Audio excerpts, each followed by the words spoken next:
Hello, welcome back to the Operation Motorsport Podcast. I'm Richard Davenport, U.S. Army and Navy veteran. I got Casey Sobel. I'll let him introduce himself here. Hey, Casey Sobel, 19-year RCAF veteran. And we got Damian Castro. I'll let him introduce himself as well. Hi, I'm Damian Castro. I did 13 years in the Army, so I'm here. And we're very, very excited and happy to be joined by our guest tonight, Lieutenant Commander Jesse Iwuji. You can tell us about your military service if you want, or you don't have to. Yep. I'm now on my 16th year in the U.S. Navy. I did 7 years active duty, the last 9 years now in the reserves. Prior to that, went to the Naval Academy. I know you guys are like Army and all that stuff. We did beat Army and Air Force all 4 years while I was at the Naval Academy. So I just got to put that out there first, just to start, just to get that over with. But I played in those games. They're super fun. They're awesome. But the awesome thing about college football, especially Army, Navy, Air Force, Navy, Air Force, Army rivalry is we're all rivals there, at the schools. But once we leave, it's that whole one team, one fight. So, we all come together and fight the good fight. It's like the family when you're in a family, I think. It's like I can pick on my brother or sister, but you better not mess with them. Yeah, I think exactly. That's one of the fun of the military. Exactly. So, speaking of the military service, we'll just jump right into it, I guess. Have you found anything that correlates from your military service skills to your skills in racing, or anything from the military that's helped you be successful on the racing side? Yeah, actually a lot. I think it's helped me a lot of ways because I obviously started in racing way later than most people. A lot of people, they start when they're little kids. They're 5, 6, 7, 8 years old, getting into go-karts and so on, and slowly moving up depending on whatever direction they want to go through in racing.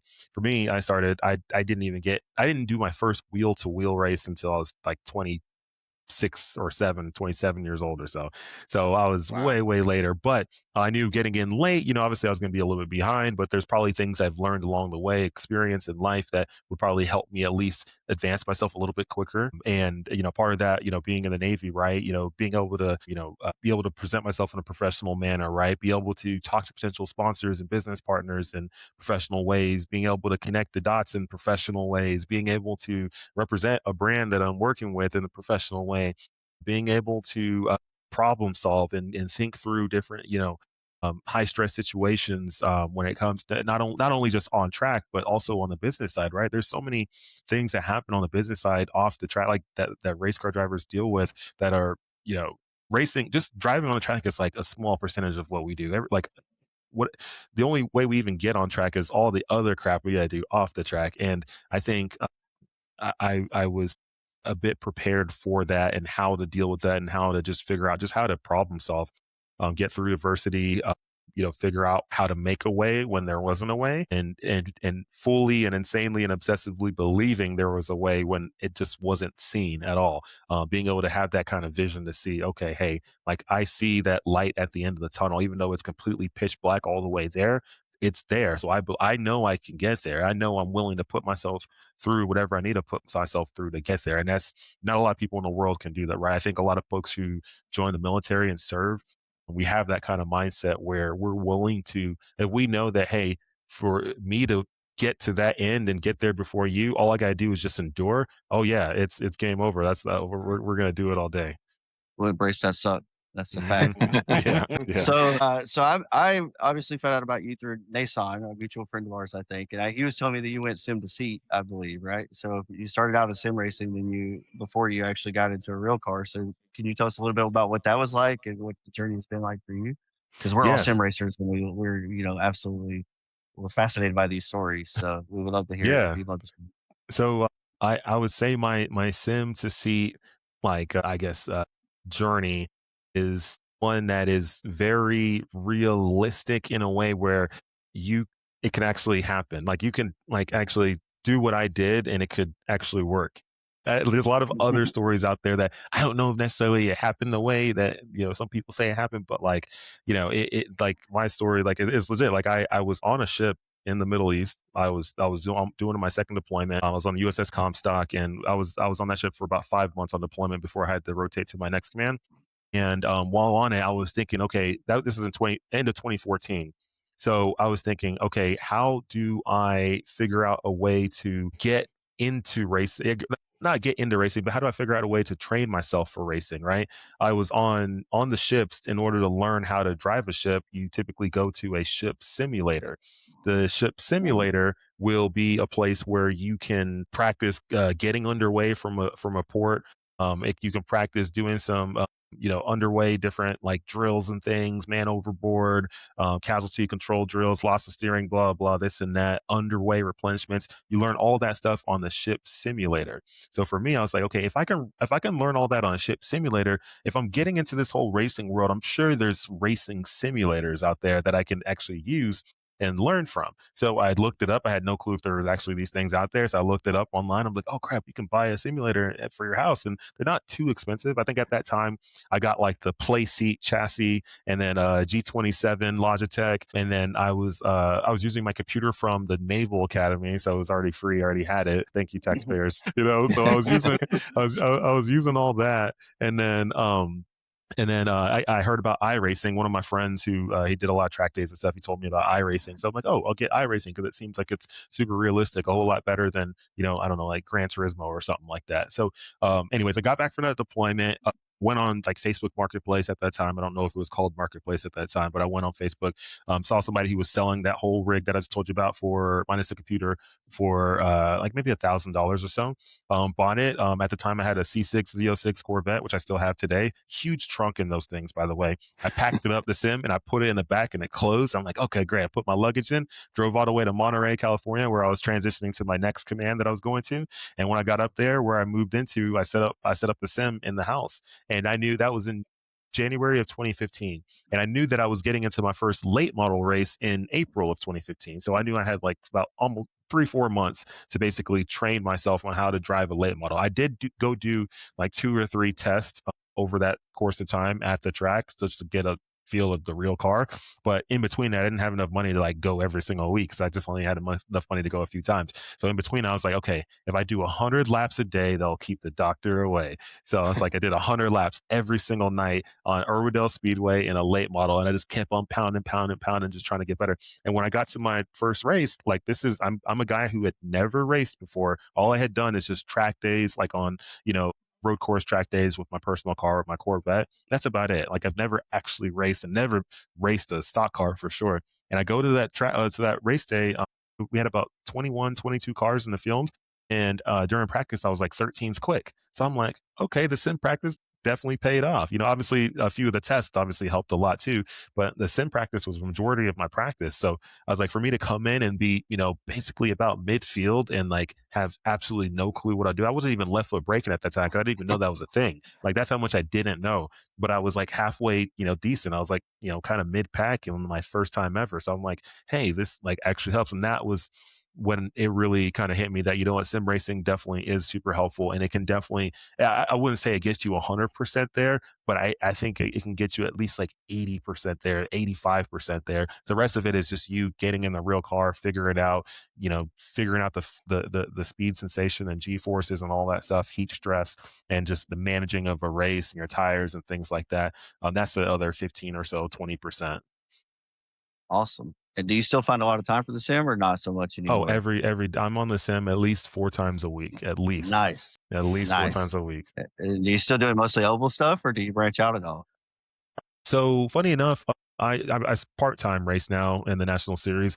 So I'm not doing a ton of oval stuff because right now when I do part-time race, I try to pick the coolest or best races that I can, because if I'm not going to race every race, just find the best ones that I can when we do have sponsorship. Right. So like, we're going to be racing the Navy based race. So the NASCAR San Diego race happening at Naval Base Coronado here in a few weeks, road course race. So once I knew I was going to run that, I just been practicing road courses like in stock cars, in sports cars, and whatever I can find on the sim. And I just been practicing that. And like I haven't been doing a lot of oval on there, like here and there. Like if it's a short track, I'll do it because you can practice your braking techniques and getting in and out of the corners. But like on the 1.5-mile stuff, it doesn't correlate too much to the road course, so I haven't spent much time on it. Nice. You kind of got out ahead of my next question. Well, I'll still ask it anyways. I was going to ask about how does a driver prepare for a race like San Diego, because you are racing there, where it's never been raced before. There's not like a template you can go and run in real life or in the sim that I know of. So how do you prepare for that? Well, one way is the great thing about me is I am in the Navy, and the base that I go to when I go and drill once a quarter, one of the drills a quarter is down there in Coronado. So Nice. I can go on base and I can actually drive the course. I can drive half the course. The other half goes through like the airfield side, so I can't drive through there. But I can drive like half the streets of the course and generally kind of see, okay, this is how this is gonna be. Okay, boom, boom, boom. So like not, but obviously I can't race the course, but I can still stop at the stop sign, look, drive to the next stop sign, look, okay, this is generally how it's. But that's helpful visual wise. But the other part of it is I've been practicing a lot of street courses on the sim. So St. Petersburg, Long Beach, Chicago, Sebring. I know Sebring isn't a street course, but it has similar kind of feel. Kind of flat. A lot of very interesting corners there. But yeah, basically as many street courses as I could find, I've been just practicing them on the sim because at the end of the day, street course racing is all very similar. Even Detroit too, I think, on there. I just, you practice those and it just practice, you practice getting your eyes in the right place, especially because street courses are going like a lot of, like almost every corner is like a blind corner. So you're just practicing how to kind of anticipate, where to be on throttle, how to get the best speed coming out, because that's the biggest thing on these street courses is like being able to maximize braking going in and then being able to get on the throttle the earliest coming out of that corner so that you can maximize that straightaway to the next. So a lot of professional racers are asked this question, and people get a ton of different answers from a ton of different racers, right? Us being huge fans of sim, that's what the three of us are doing a ton of times. The hat kind of proves what we do, or what we're super excited about. But what would you say, in your personal opinion, is the correlation between like iRacing and driving like a late model stock car when if somebody's going to look at it as, like you said, that 85% that you would get, what are some of the things that that would be good to concentrate on in those in this simulator, and where would you take that, like how do you feel it correlates to the two?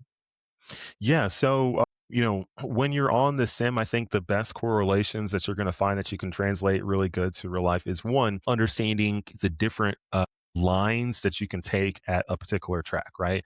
On the ovals, right? Let's say it's late models, right? On the ovals, right? Usually there's a preferred line, but most tracks will have multiple lines that you can run, right? Some even more. I mean, at a place like Urbandale, you can run low, you can run mid, you can run high, you can go high down to low. You can do actually a bunch of stuff. There's some other tracks where it's only like maybe one or two grooves, and that's about it. So you kind of got to stay there. But with iRacing, what you can learn is how to run the preferred line, and then how to run maybe not so preferred line because you're in some type of traffic or you're battling with someone.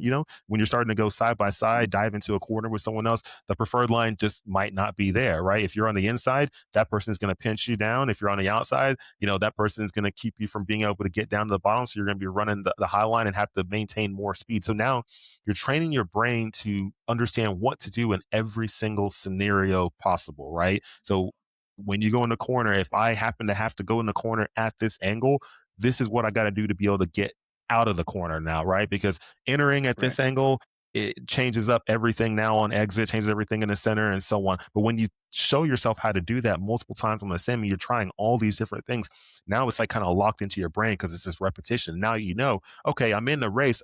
Like usually I want to run this line, but now I can't because of whatever reason.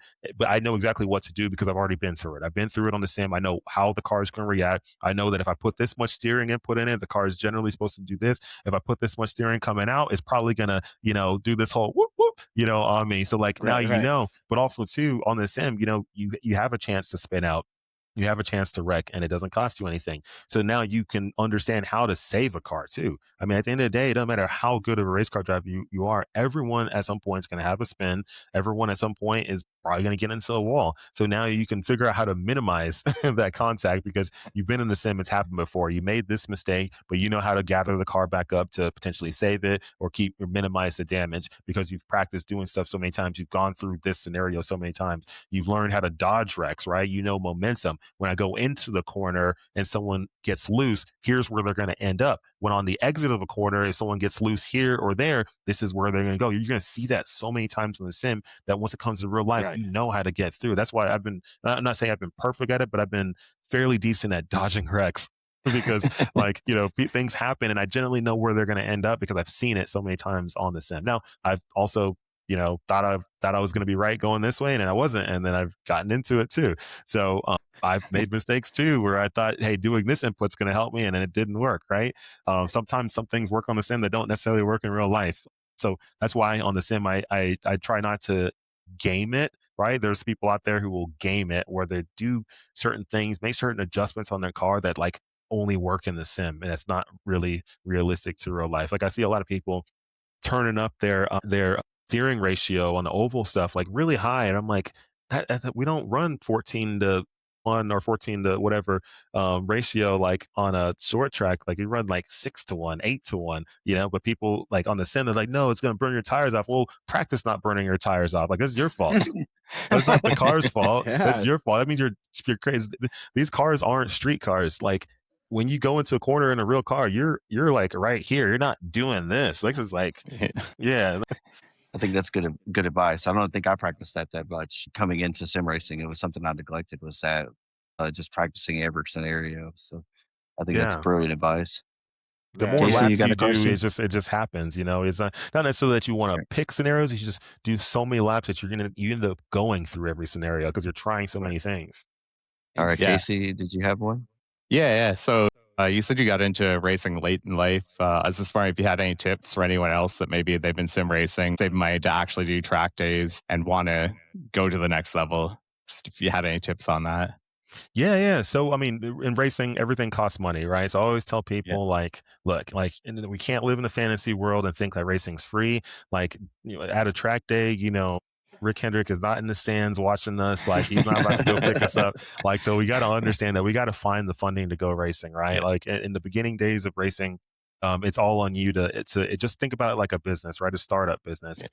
No startups just come out the gate with funding somebody's just investing in it. Usually you got to put in your own funding, get some type of proof of concept going, and then if people like it, then people start putting money into it. Same thing with racing. You got to find your own funding at first, whether it's out of your own pockets, your job that you're working, you start a side hustle business, you go work extra hours, do Uber, Lyft, whatever you got to do to make that extra money. You have to go work a second job or something to go make that extra money, unless you come from really wealthy parents who will just give you the money. Not all of us do, right? I didn't come from wealthy parents, so I had to go figure it out myself. So go find a way to earn that extra income. And then from there, you had to get yourself into racing, whether it's you start off with just, time attack stuff, you start off with autocross, you start off with, spec Miata, you start off with something, right? Find something that's cost effective that will allow you to go do it a lot of times. Maybe you can't do a full season, but you can still do it quite a bit in a year. And then you just work off of that. You keep building from there. Start building your presence on social media, right? At the end of the day, brands want to sponsor people who get seen, right? If you have a great social media following, that's one way to be seen. If you're on TV a lot, that's the way to get in front of a lot of people for whatever reason. That's a way to get seen. At the end of the day, brands are giving you money because you can get in front of eyeballs. They're not giving you money because you're a good race car driver. They could care less. They don't care about that. They just want to be seen. And if you get seen, they're going to be with you. Yep. Awesome. Thank you. Great An advice. interesting take. Yeah. No, that's really interesting. Yeah. Well, like I said, sir, I think that's all we had. I don't want to keep you too late. I know you got to go to another engagement, but I appreciate you so much for coming on to the podcast. It means a lot to us. I don't know what's up with my camera. It's disconnected 4 times in the middle of this podcast, so I apologize. I'm still here. I'm just a phantom talking to you, but no, sincerely, I hope you enjoyed the interviews and the podcast with us. It's our first time having a guest like this on. We normally talk to other veterans like us that are involved in motorsport on the pit crew side at IMSA or whatever. But I hope it was a cool experience for you. And anytime we can help you, if there's anything we can do, reach out to us, sir. And I hope you have a good rest of your evening. Or if you want to come race with us. Yeah, same thing. Yeah, we have a league, so we all do road course stuff. You're a service member just like the rest of us, brother. We do road course. You can come drive road courses with us. Yeah. No, if I have time, the thing is, I'm so I'm on the sim each day, but it's always different times whenever I can find time. Because now I have a 5-month-old. He's Congratulations. Thank you. He's Yeah. rapidly growing over the last couple of days now. He's now starting to roll and like he's not walking yet. He's too young for that, but he is able to somewhat stand, which is like, whoa. So Yep. yeah. So Yeah. Yeah. that moves around my I mean, I remember when he was first born, like, I was used to being on the sim like early evening or so. All of a sudden the first month it was basically between 11 p.m. and 1 a.m., which is when I was on the sim. Like it just changed, because like we just whatever we got to do with him, I got to figure out where, Absolutely. Casey, you might have to get him those sim rigs we saw at the Yeah, yeah. expo. Yeah. There's somebody made like little, like basically kid sim rigs. It was pretty awesome. They're like 150, $250. I was like, that's those things awesome. are Yeah. dope. Yeah, they had it set up with they had like 4 of them set up and had like Mario Kart on like a giant TV in front of Yeah, the kids. that was so And the cool. kids were all over there like racing Mario Kart in these little kid sims. It was super cool.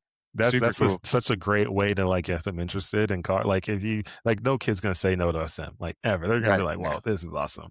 Yep, that's Yeah. true, I think. All So right, wait, my sir. Well, kids are. like I Yeah. said, well, I know you got another thing to go to, so Yeah. we'll let you go. But thank you so much for your time. We appreciate it sincerely from the bottom of our hearts, and we hope you have a good rest of your day. And good luck out in San Diego with your race. Thank you. Good luck. Thank you. Absolutely. All right, Have a y'all good have a night, good sir. one. You You too. too, sir.